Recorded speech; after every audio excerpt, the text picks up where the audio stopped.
that a lot of people say that this book has really beautiful writing, and I'm a sucker for beautiful writing. Like, I mean,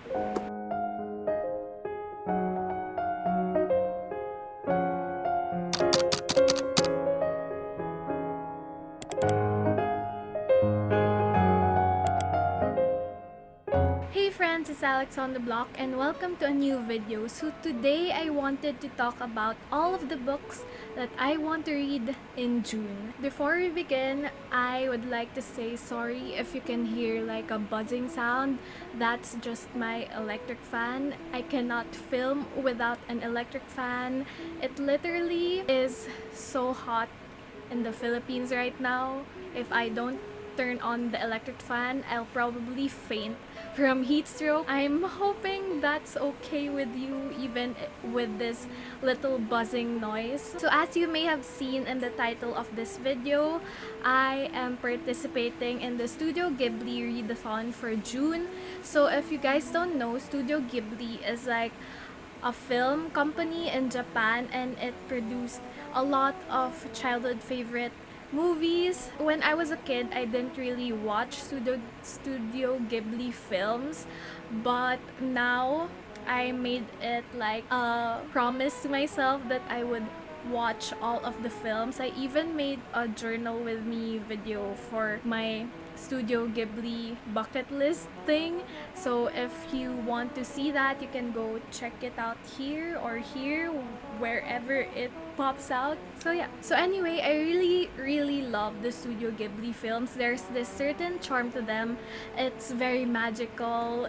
There's just something about them that is just so freaking good. Not all of them are magical, not all of them are fantasy. They're also kind of like just life in general. I love all of it. Like, I love the music, I love the stories, I love the animation, I love the characters.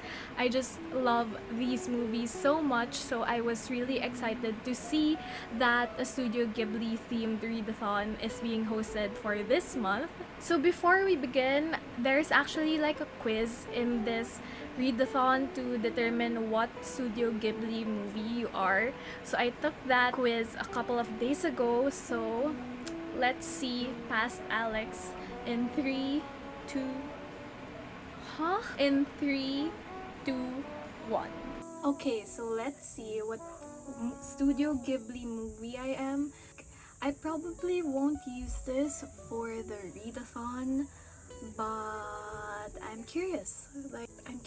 I love Studio Ghibli, and yeah. Okay, so the first question is, what do you want? To achieve my dreams, to have an adventure, to have everyone in my life be happy, to be safe, to be helpful, to live with purpose, to see the world, and to be free. I kind of want like these three: to achieve my dreams, to live with purpose, and to be free.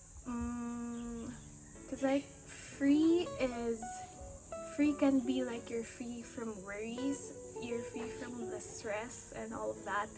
Thus, you can live with purpose and you can achieve your dreams. I don't know. Does that make sense? But perhaps, I don't know, maybe, okay, to be free. What is your greatest fear?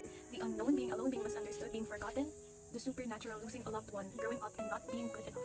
Probably growing up, just because there's so much responsibility, but also it's quite like I'm very excited to turn 30.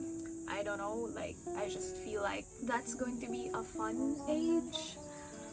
So probably not growing up, not being good enough for myself because I have a lot of expectations.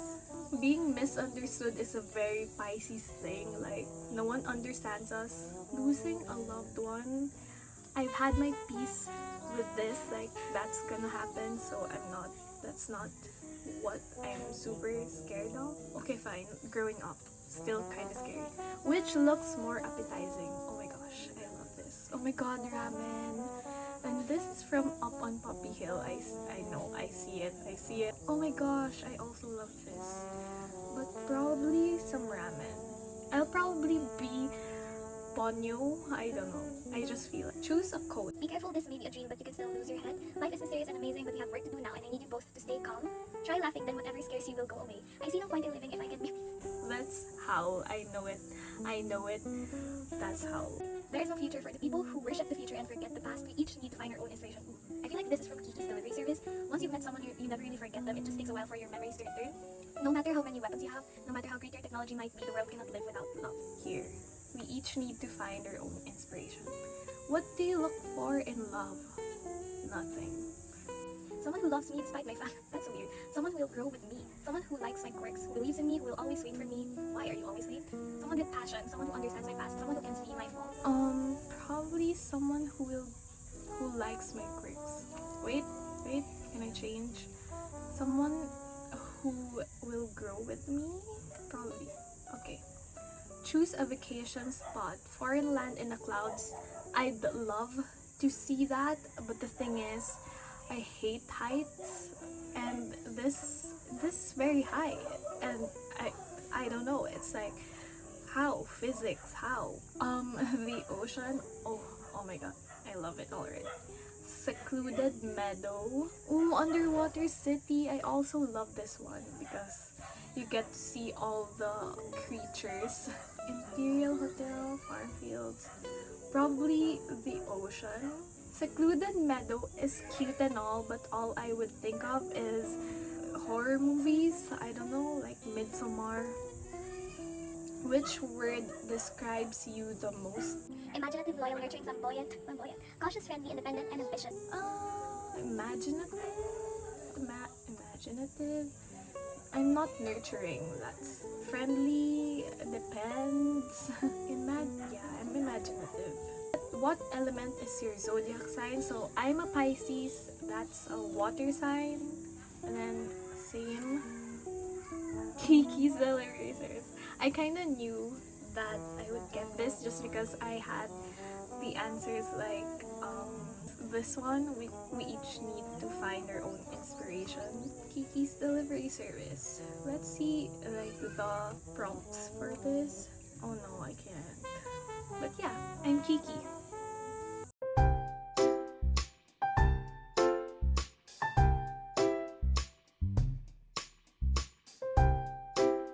Water. Ponyo. I knew it.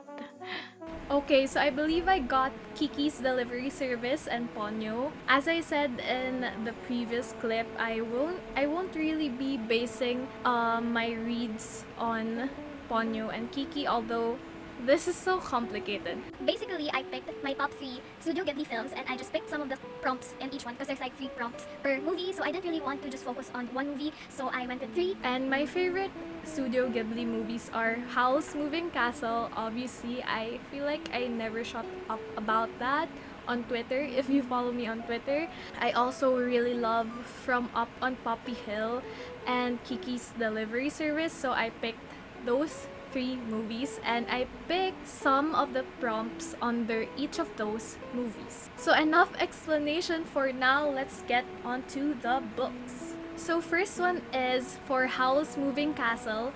So I picked either unconventional love or a fiery or spicy character, because I feel like I don't know much about this book, but I feel like it fits those 2 prompts. So that book is Pachinko by Min Jin Lee, and I feel like I've talked about this a lot, like multiple times before, because it's been on my TBR for so long now, and it's about Sunja, I believe.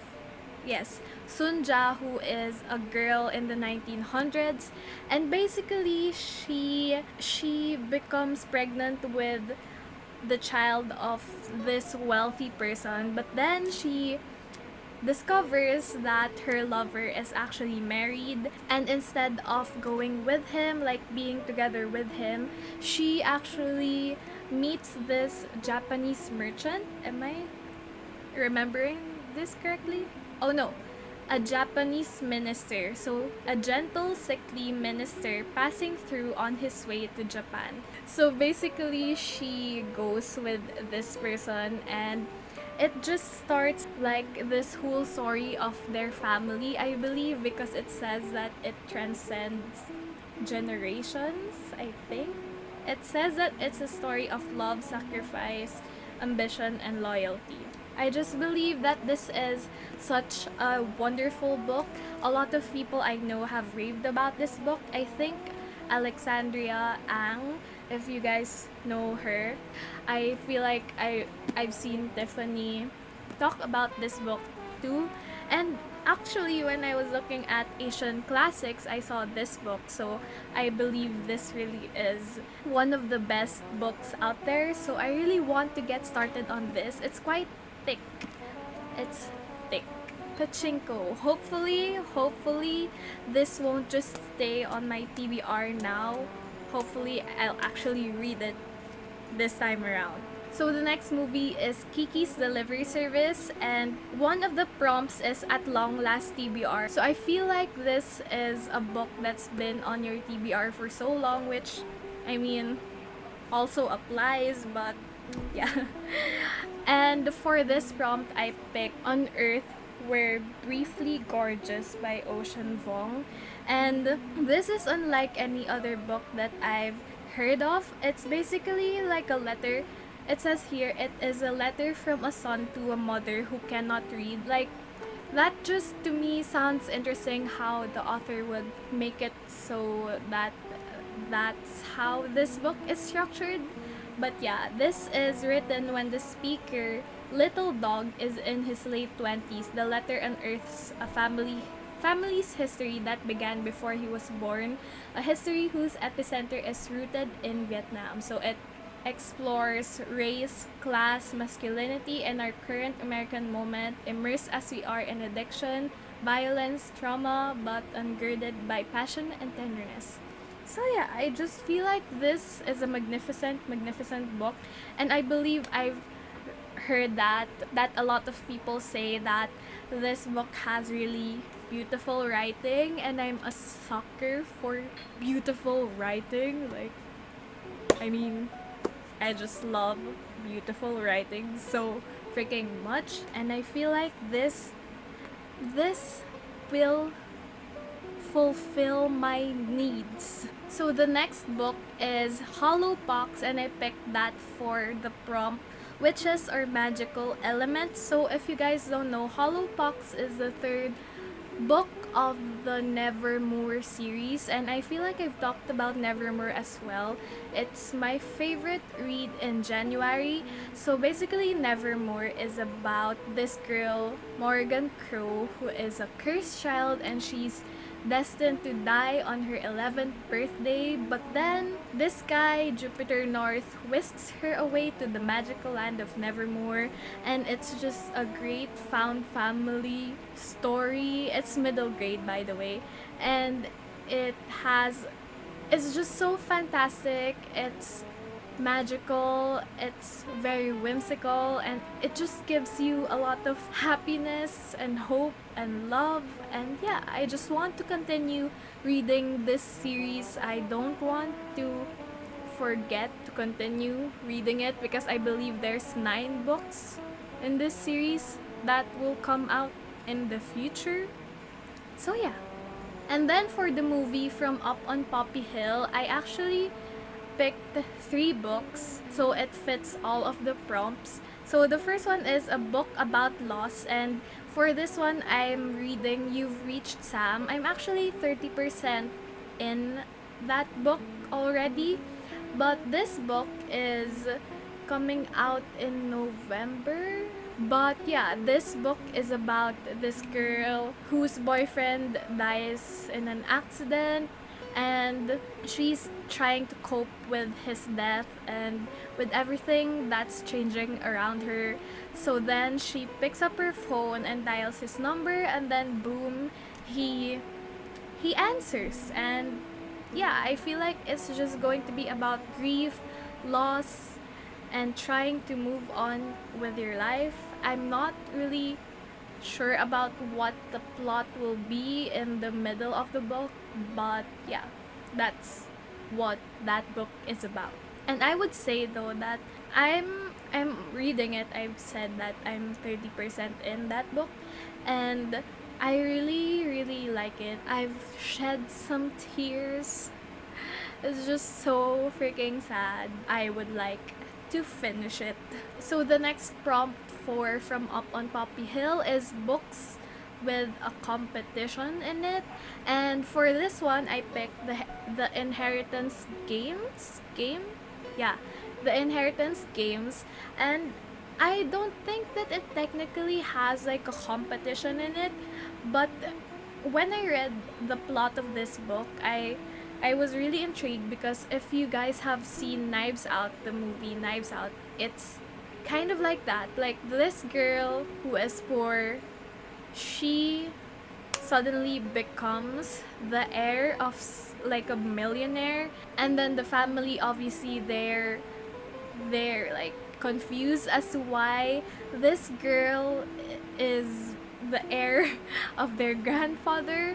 So it just says that there's these four grandsons, and then there's deceit, and there's puzzles, and there's games. Not really a competition, I believe, but maybe mainly like manipulation between all of them. Not really clear about what the whole plot is going to be like, but it sounds interesting to me, and I really love the movie Knives Out, so if it's like that, I would really enjoy it too. And then the last book on this list, and the last book that I really would like to finish for this month, is a book with a sibling relationship, and I picked The Vanishing Half by Britt Bennett. I think that a lot of people have also said great things about this book. So basically, this book is about these twin sisters who grew up in the southern black community, so they're black, but as they grew up, they kind of drifted, and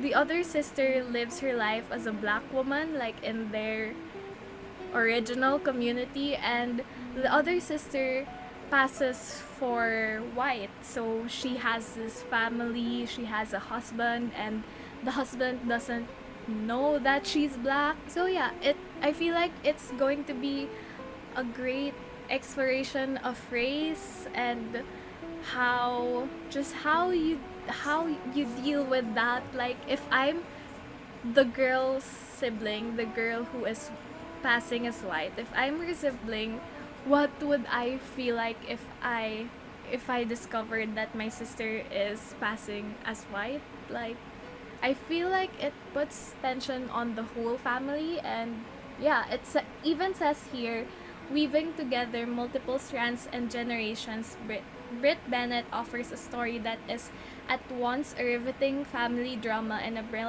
brilliant exploration of the forces that shape our identities, decisions, and desires. So yeah, those are the six books that I would like to read this June. So again, if you like this video, give it a thumbs up and comment down below what you are planning on reading this month, and don't forget to subscribe if you want to, and yeah, follow me on my socials. I'll have them linked down below always, and I'll see you in the next one. Bye bye!